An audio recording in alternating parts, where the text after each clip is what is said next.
أشهد أن لا إله إلا الله.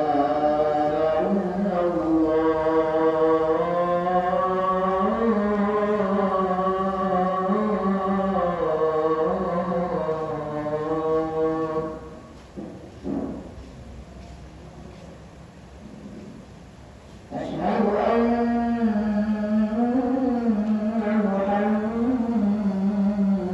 محمدا رسول الله.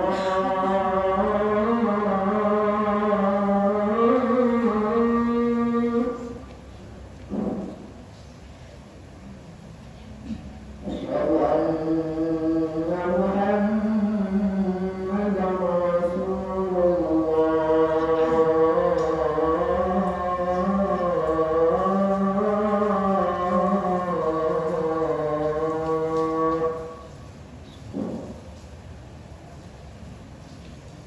حي على الصلاة.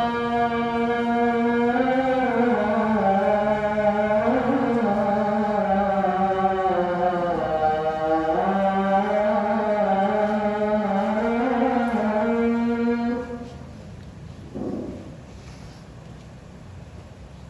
على الصلاة.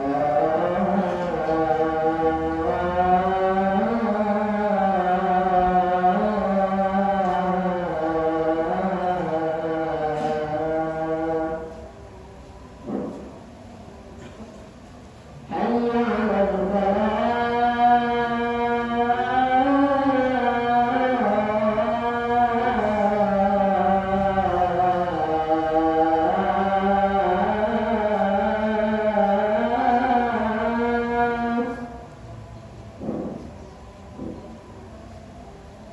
حي على الفلاح.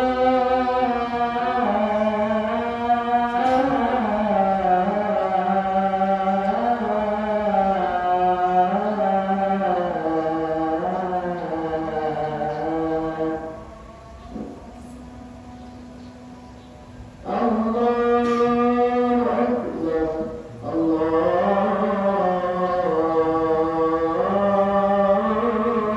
أكبر.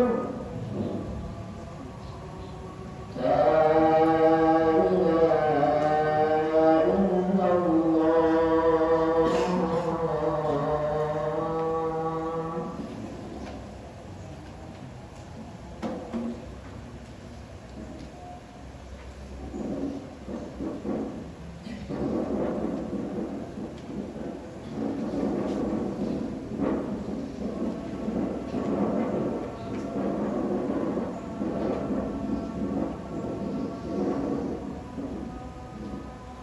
Alhamdulillah, alhamdulillah wa fi kulli khairin wa sharrin wa awwala al-insana wa nasarahu bima qadariha wa khairiha wa sharriha wa ja'ala izzata min nafsi min ahammi al-aqwali illa wa qaymi salihah wa lillahi izzatu wa li rasulihi wa lil mu'minina walakinna al-munafiqina la ya'lamun. Asyhadu an la ilaha illallah wahdahu la syarika lah wa asyhadu anna Muhammadan abduhu wa rasuluh. Allahumma shalli ala sayyidina Muhammad wa ala ali sayyidina Muhammad. Amma ba'du. Ya ayyuhal hadirin, usikum wa iyyakum wa ta'budu la'allakum tuflihun. Wa qala Allah ta'ala fil Qur'an al-Karim, a'udzu billahi minasy syaithanir rajim. Bismillahirrahmanirrahim. Wa ma ubarri'u nafsi inna an-nafsa la'ammaratun bis-su'i illa ma rahima rabbi inna rabbi ghafurur rahim. Bersyukur kita kepada Allah Subhanahu wa taala yang telah melimpahkan rahmat dan nikmat kepada kita semua, sehingga kita bisa melangkahkan kaki dan mengalir ke masjid yang kita cintai. Dalam rangka melaksanakan rutinitas mingguan kita, yakni melaksanakan salat Jumat secara berjamaah. Selawat berikan salam, kalau apabila kita hadirkan salat baginda alam, yakni Nabi besar Muhammad sallallahu alaihi wasallam. Allahumma shalli ala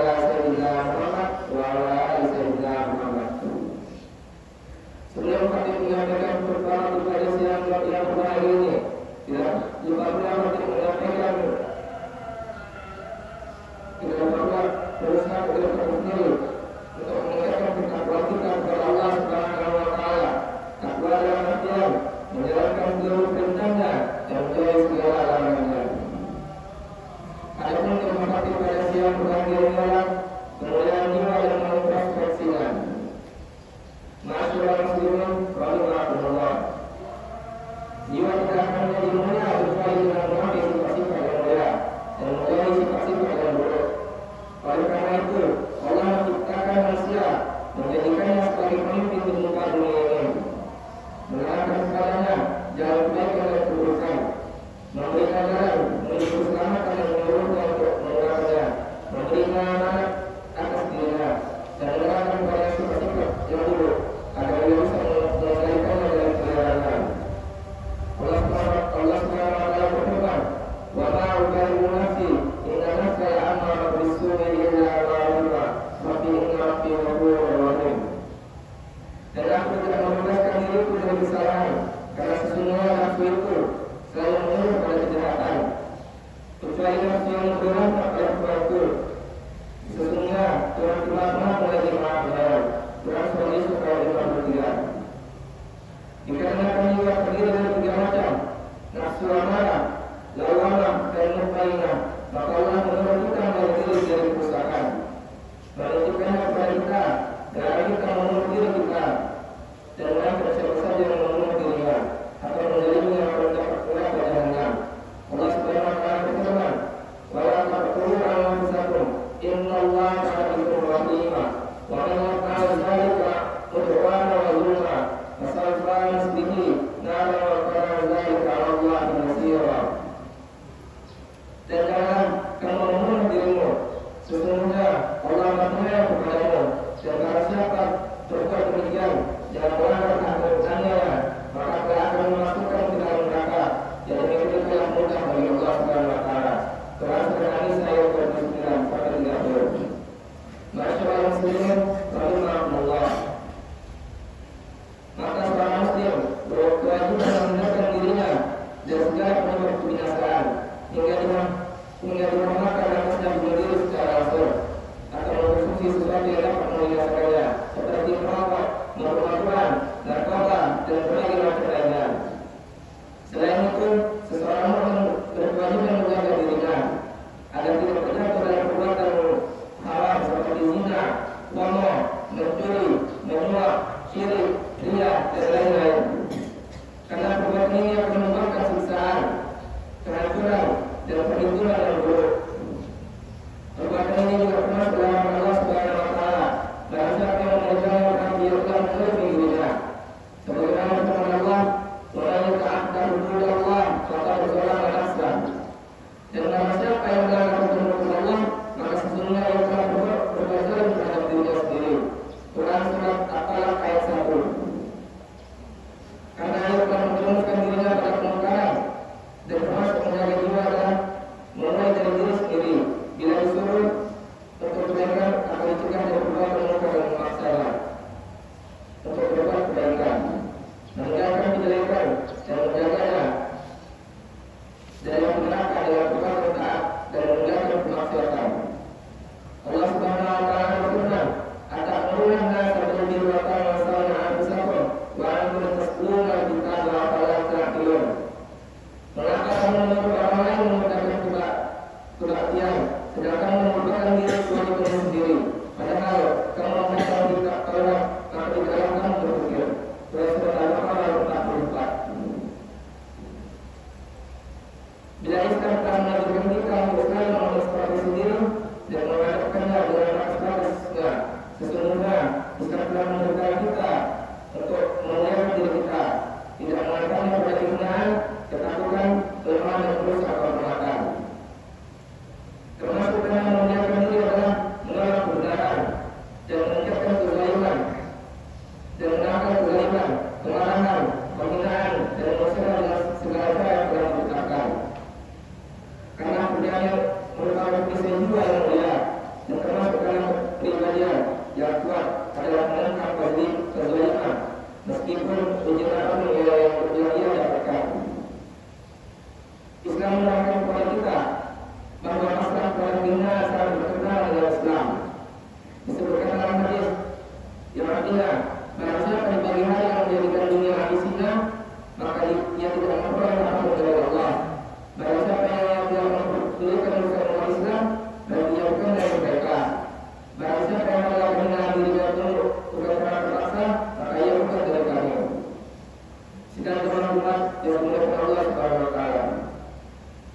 Islam juga menanamkan juga budaya keberanian pada manusia, meskipun harus menggunakan nyawa.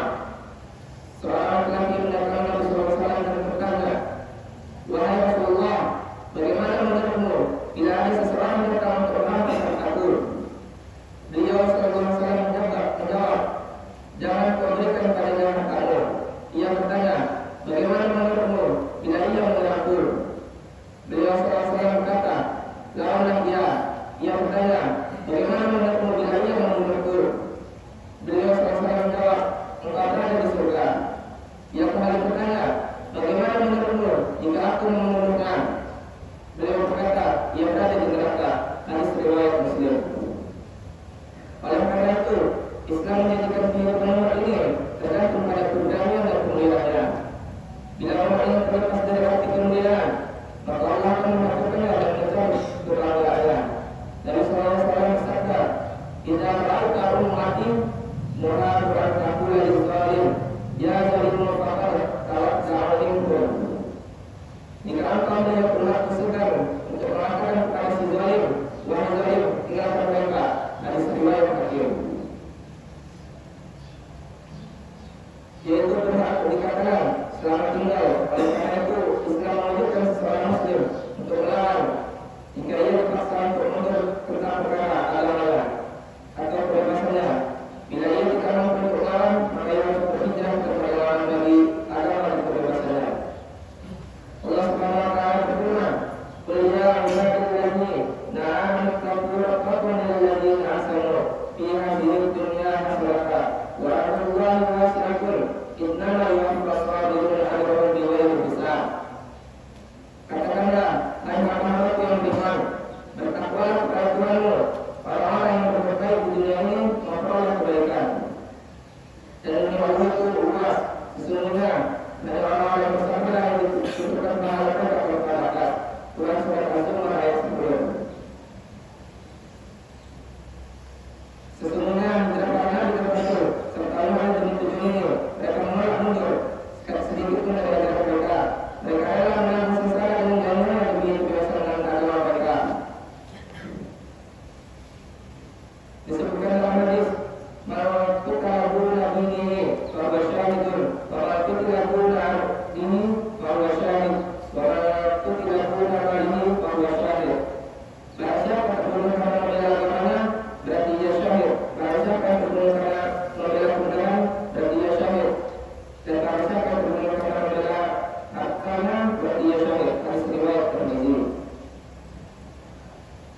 Hal itu terjadi pada mereka karena mereka menyangka di Tuhan. Mereka menyerahkan dari penyembuhan mereka. Mereka yang mengikuti ambisi mereka dan tertipu oleh kemodernan yang palsu dan kehidupan palsu. Mereka mengira kebebasan sebagai kemerdekaan dan tindakan amalan sebagai kemajuan, hingga mereka berani mengerjakan atas akal dan agama.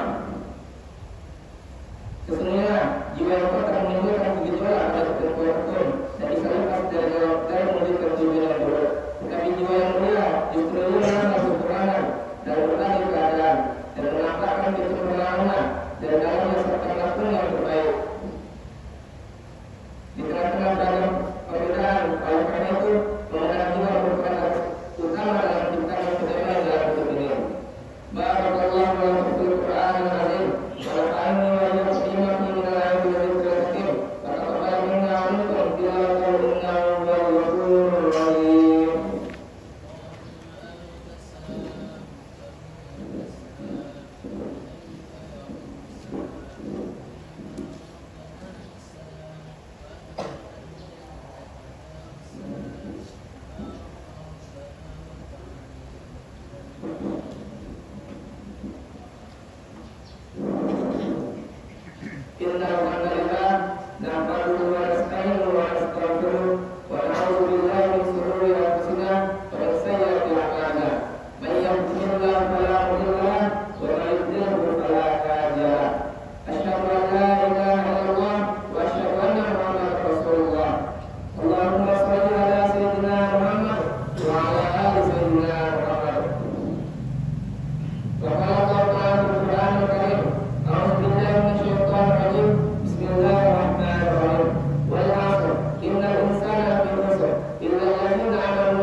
عباد الله إن الله